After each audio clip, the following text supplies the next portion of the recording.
नमस्कार, मैं प्रवीण झा। आप देख रहे हैं डेमोक्रेसी। आज हम बात करने वाले हैं एक ऐसे कानून के बारे में जो ज़्यादातर खबरों में रहता है। होता यूँ आया है कि कानून से ज़्यादा बाकी चीज़ें खबरों में रहती हैं, लेकिन यहाँ पर ये केस डिफरेंट है क्योंकि हम बात कर रहे हैं रासुका की। रासुका 1980 यानी राष्ट्रीय सुरक्षा कानून 1980, जिसको आम बोलचाल की भाषा में लोग एनएसए भी कह देते हैं। मैं यहाँ पर उस एनएसए की बात नहीं कर रहा हूँ जो हमारे देश के नेशनल सिक्योरिटी एडवाइज़र हैं और उनको हम प्यार से जेम्स बॉन्ड ऑफ इंडिया भी बुलाते हैं, श्री अजीत डोभाल जी। मैं बात कर रहा हूँ नेशनल सिक्योरिटी एक्ट 1980 की। राष्ट्रीय सुरक्षा कानून एनएसए सरकार को संदिग्ध व्यक्ति की गिरफ्तारी का अधिकार देता है। आज इस वीडियो में हम बात करेंगे रासुका की, वो एनएसए कानून, वो राष्ट्रीय सुरक्षा कानून 1980, जिसमें सरकार को अगर कोई व्यक्ति संदिग्ध लगता है, संदिग्ध का मतलब कि वो भारत विरोधी कार्य करता हुआ नजर आए या राज्य विरोधी कार्य करता हुआ नजर आए, तो उस व्यक्ति पर सरकार को अधिकार है कि वो एनएसए लगा सकती है।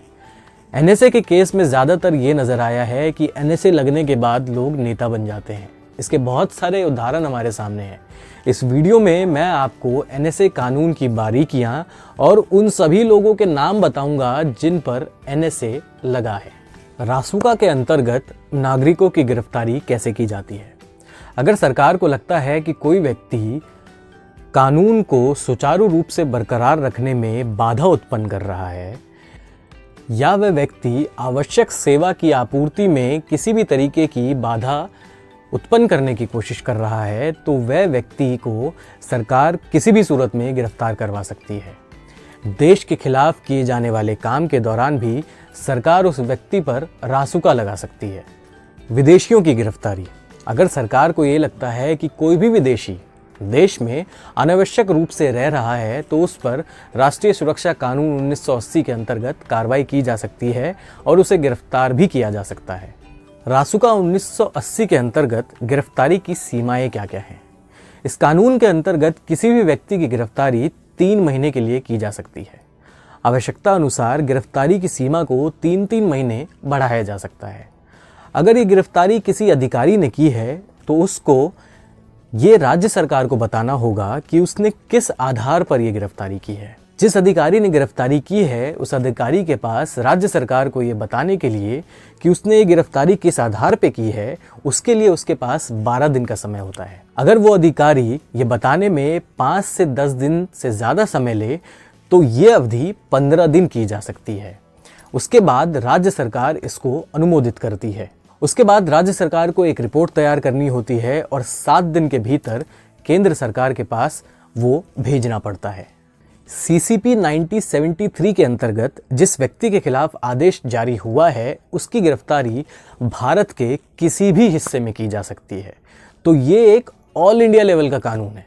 जिस व्यक्ति की गिरफ्तारी का आदेश हुआ है, उस व्यक्ति को भारत के किसी भी राज्य में ले जाया जा सकता है। बस उसमें शर्त ये होती है कि उस राज्य सरकार की बिना अनुमति के ये नहीं किया जा सकता। उस राज्य सरकार को बताना ही होगा कि ये गिरफ्तारी की गई है और उस गिरफ्तार किए गए व्यक्ति को वो उस राज्य में लेकर आ रहे हैं।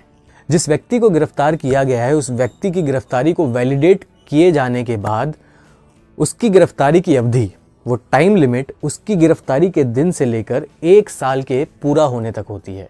उस बीच ना उसकी गिरफ्तारी रद्द हो सकती है, ना सज़ा रद्द हो सकती है। एनएसए यानी national security act. National security act रासुका को 23 सितंबर 1980 को इंदिरा गांधी की सरकार में बनाया गया था।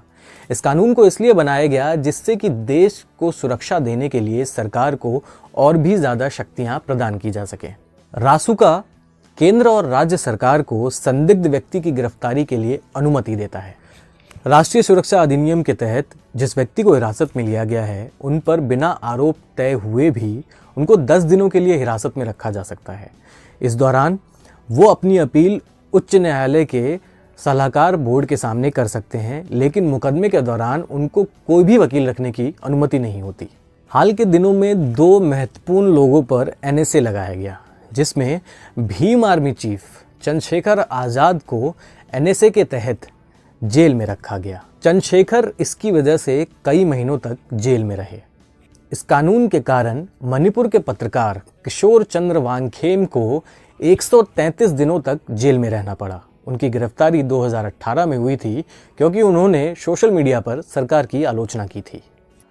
अभी हाल के दिनों में उत्तर प्रदेश सरकार ने तबलीगी जमात से जुड़े हुए केस में डॉक्टरों के साथ दुर्व्यवहार करने वालों पर NSA लगा दिया। हाल के दिनों में NSA इसी वजह से चर्चा में आया है। भविष्य के अपराध या अभियोजन से बचने के लिए हिरासत में लिया जाना निवारक कहलाता है। ये गिरफ्तारी से अलग है। इसे कानून की भाषा में प्रिवेंटिव डिटेंशन कहा जाता है। गिरफ्तारी तब की जाती है जब किसी व्यक्ति पर अपराध का आरोप लगा हो। भारत में प्रिवेंटिव डिटेंशन की शुरुआत औपनिवेशिक काल यानी ब्रिटिश के दौर में बंगाल रेगुलेशन 3 से मानी जाती है। इस कानून के अंतर्गत बिना किसी न्यायिक प्रक्रिया से गुजरे उस व्यक्ति की गिरफ्तारी कर ली जाती थी जो भी संदिग्ध पाया जाता था। इसके ठीक एक सदी बाद ब्रिटिश सरकार ने 1919 में रॉलेट एक्ट की स्थापना की, जिसके तहत बिना ट्रायल के उस व्यक्ति को गिरफ्तार करने की अनुमति दे दी गई। स्वतंत्रता के बाद 1950 में प्रिवेंटिव डिटेंशन एक्ट, जिसको PDA कहा जाता है, वो बनाया गया और ये कानून 1969 तक बना रहा। NSA के साथ सबसे ज़्यादा प्रॉब्लम्स क्या क्या हैं या विवाद क्या क्या है? जब भी किसी व्यक्ति को गिरफ्तार किया जाता है तो उसको कुछ मूल अधिकारों की गारंटी दी जाती है।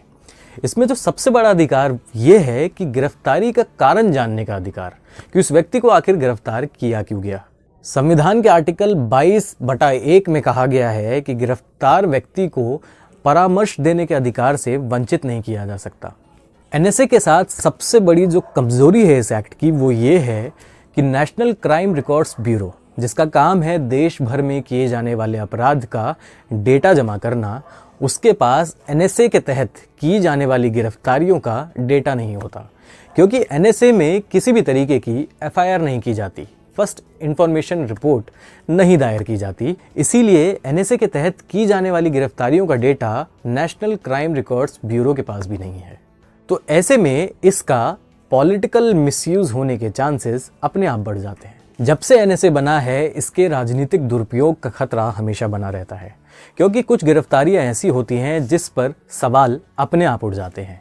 ऐसा ही कुछ केस था मणिपुर के जर्नलिस्ट किशोर चंद्र वांगखेम का। किशोर चंद्र वांगखेम के साथ तो बड़ी अजीब चीज हुई। पहले उन्हें सिडिशन के चार्ज में, जो कि 124A कानून आपने सुना होगा, सिडिशन एक्ट, उसके चार्ज में उनको गिरफ्तार किया जाता है। फिर उनको बेल दे दी जाती है। उसके बाद उनको NSA के अंडर फिर से अरेस्ट कर लिया जाता है। ऐसे में सवाल उठने जायज़ हैं, लेकिन एक बात ये भी ज़रूरी है कि NSA जैसा कानून भारत की स्वतंत्रता और भारत की अक्षुण्णता को बनाए रखने के लिए बहुत ज़्यादा ज़रूरी है। हाँ, ये ज़रूर है कि इस कानून के लिए अब विचार किया जाना चाहिए, क्योंकि हम एक अब नए समाज में जी रहे हैं और नए युग में प्रवेश कर चुके हैं। ऐसे अगर सिंपल वर्ड्स में कहूँ तो इस कानून को अपग्रेड किए जाने की ज़रूरत है, जिससे कि आज के समय के हिसाब से हम क्रिमिनल रिकॉर्ड्स और क्राइम को लेकर हमारी समझ को ठीक तरीके से पैदा कर सकें। ये वीडियो अगर आपको पसंद आया हो तो इस वीडियो को लाइक और शेयर ज़रूर करें और मेरे YouTube चैनल को ज़रूर सब्सक्राइब करें। मैं जानता हूँ इस तरीके की वीडियोस थोड़े लीक से हटकर हैं, लेकिन मैं आपको एक ज़रूर वादा कर रहा हूँ कि किसी भी तरीके की जानकारियों में कमियां नहीं आएंगी और आगे मैं ऐसे ही रोचक वीडियोस बनाता रहूँगा। और आप सभी से एक अपील है कि कानून से डरे नहीं, बल्कि उसको समझें, क्योंकि वो आपके लिए ही बनाए गए हैं।